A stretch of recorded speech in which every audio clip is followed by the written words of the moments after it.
Selamat siang anak-anak. Hari ini saya akan mengulas sedikit mengenai teori atom yang belum selesai. Ya, yang waktu itu masih kurang. Kita akan lanjutkan membahas teori atom di hari ini. Nanti kita akan lanjutkan besok dengan beberapa soal ya anak-anak. Jadi kita akan bahas teori atom. Saya akan mengulang sedikit ya, terutama bagian yang hukum Bohr ya. Oke. Jadi saya akan ulangi bahwa teori atom itu dimulai dari sebetulnya dari Demokritus ya. Kemudian Dalton. Nah, jadi sebentar. Atom itu dimulai dari Demokritus, teori atom. Ya, ukuran terkecil dari suatu benda adalah atom gitu kan ya. Jadi dari teorinya Demokritus. Kemudian teori Dalton. Ya, kemudian Thomson. Ini teorinya Thomson sangat terkenal. Dia mengatakan bahwa atom itu seperti roti kismis, ya, roti kismis, di mana rotinya itu diibaratkan sebagai atom dan kismisnya itu sebagai elektron. Tapi ternyata teori ini dapat dipatahkan karena ada beberapa orang yang kemudian melakukan percobaan dengan menembakkan atom itu. Yang diambil adalah atom emas. Kenapa atom emas? Karena emas itu bisa dibuat setipis mungkin, ukurannya mili ya, bisa lebih kecil lagi. Kemudian ditembakkan dengan sinar X ya. Jadi kalau dia merupakan roti kismis, kemudian ini sinar X-nya ini, maka roti ini akan menahan atau memantulkan sinar-sinar yang jatuh ke atom tersebut. Tapi ternyata tidak, masih ada yang bisa lurus, ada yang dibelokkan ke sana kemari ya, ada yang mantul ada. Nah, kalau gitu teorinya teorinya si Thomson ini mengenai roti kismis gagal ya. Kemudian dilanjutkan dengan teorinya atom Rutherford. Nah, ini sudah mulai baik ya. Jadi dia bilang bahwa atom itu terdiri dari elektron dan proton, intinya berupa proton, elektronnya ada di luar berkeliling gitu ya. Tapi dia tidak bisa menjelaskan kalau ada proton, ada elektron kan akan saling tarik-menarik. Lama-lama elektron ini akan masuk ke dalam, jadi dinamakan atom yang runtuh. Padahal kalau kita ketahui, misalnya kita ambil atom hidrogen, dari dulu sampai sekarang ya tetap aja hidrogen ada ya. Tidak ada yang runtuh kecuali dilakukan pada percobaan nuklir ya. Jadi teori Rutherford ini tidak bisa menjelaskan itu. Kemudian yang terakhir ini adalah teorinya atom Bohr. Ini lebih memperjelas sebetulnya teorinya atom Rutherford ya.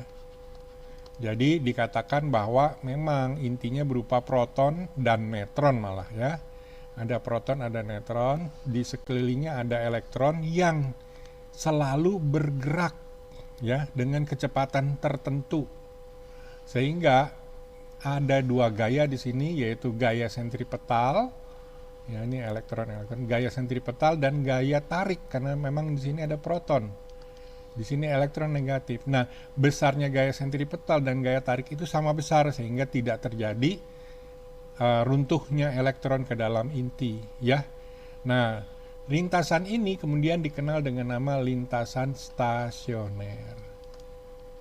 Ya, kemudian diperjelas lagi, lintasan stasioner itu adalah lintasan yang menyebabkan si elektron ini tetap bergerak tanpa kehilangan energi atau tanpa mendapatkan energi dari intinya ya. Jadi ini adalah lintasan yang stabil. Tetapi kita jangan membayangkan lintasan itu ada seperti lintasan muter-muter gitu, tidak. Ini adalah tempat kedudukan titik-titik yang mempunyai gaya elektrostatiknya, gaya Coulombnya dan gaya sentripetalnya sama ya. Jadi demikian, dia akan berputar. Makanya elektron ini berputar supaya ada gaya sentripetalnya. Ya. Ini adalah keadaan stabil dari sebuah atom ya, sebuah inti atom ya. Nah, kemudian Bohr membuat 3 postulat yang sangat terkenal ya. Postulatnya itu adalah memperjelas mengenai lintasan ini ya. Jadi satu dikatakan bahwa elektron selalu dalam keadaan berputar, elektron selalu berputar dengan kecepatan konstan. Kecepatan konstan pada lintasannya yang disebut lintasan stasioner, yaitu di mana keadaan gaya Coulomb dan gaya sentripetalnya sama besar ya. Ini disebut lintasan stasionernya. Sehingga tidak ada kehilangan energi. Ini penjelasan dari postulat Bohr yang pertama. Jadi tidak ada kehilangan energi. Ya. Ini kita bisa lihat kita bisa kehilangan energi ya. Kita bisa lihat keadaan ini pada dunia kosmosnya, yaitu alam semesta kita, di mana ada matahari sebagai pusatnya, intinya, kemudian bumi dan planet-planet lainnya itu dianggap sebagai elektron yang berputar. Maka bumi dan planet-planet lain tetap berputar dari zaman dahulu kala, dari ribuan tahun lalu sampai sekarang ya, kecuali nanti suatu saat mataharinya akan habis ya, tidak punya tenaga lagi, sehingga tidak punya tenaga untuk memberikan cahayanya, dia akan menjadi benda mati, benda diam, dan dia pasti akan menarik planet-planet menuju ke intinya ya. Oke, kita lanjutkan teori atom yang kedua. Teori atom postulat Bohr yang kedua adalah bahwa dikatakan elektron dapat berpindah dari lintasan stasionernya,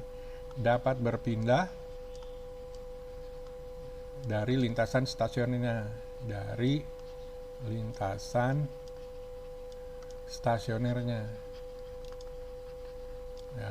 Nah, di sini jika pindah keluar diperlukan energi. Pindah keluar diperlukan energi.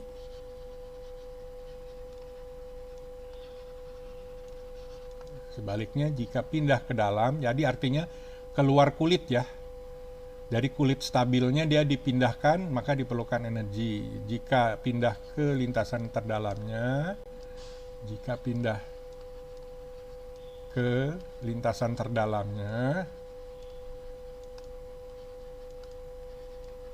akan melepaskan energi. Energi apa? Nah, tentunya jadi pertanyaan. Energinya adalah energi foton. Ya, demikian juga diperlukan energi ini tadi juga. Energi apa yang diperlukan adalah energi foton. Ya, nanti kita bisa lihat gambarannya. Yang ketiga, bahwa momentum sudut berbanding lurus dengan bilangan kuantumnya ya. Momentum sudut, karena dia berputar, ada momentum sudutnya berbanding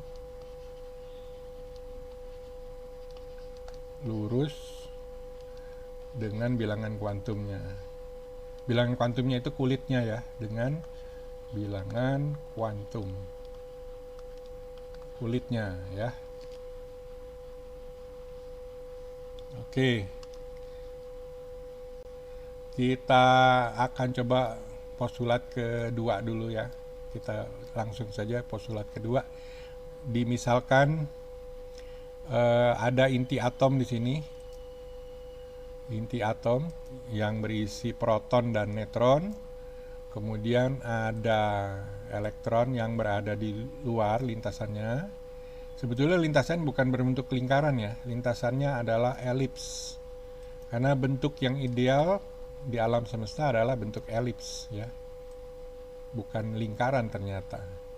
Tapi Newton membuat rumus dengan menggunakan semuanya dianggap lingkaran. Ya. Jadi ini dianggap adalah lintasan-lintasan dari lintasan stasioner sebuah elektron.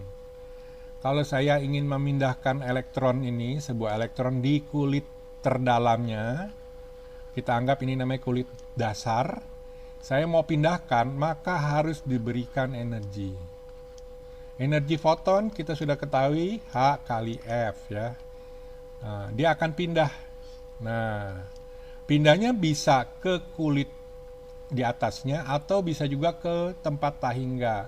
Jika ke tempat tahingga,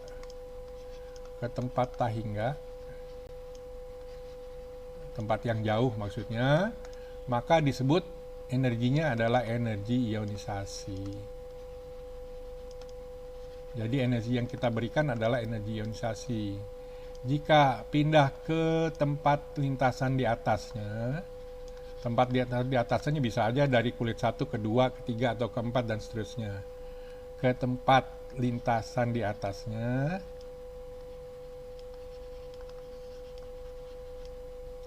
kita sebut energi eksitasi.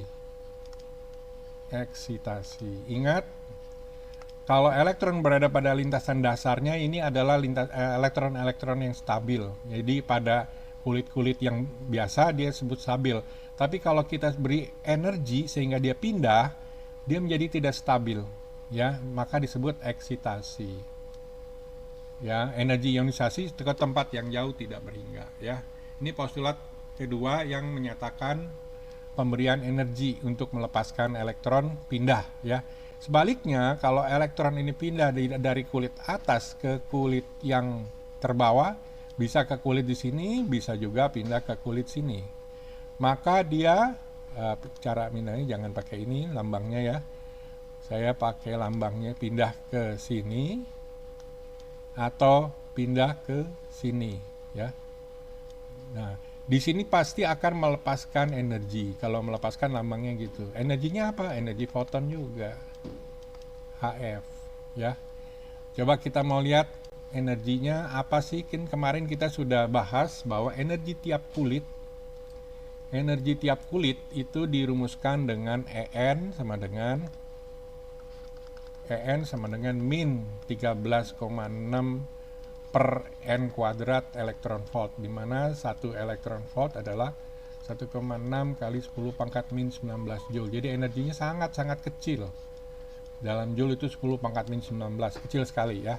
Nah, kita tahu kalau di kulit ke-1 dia min 13,6 elektron volt.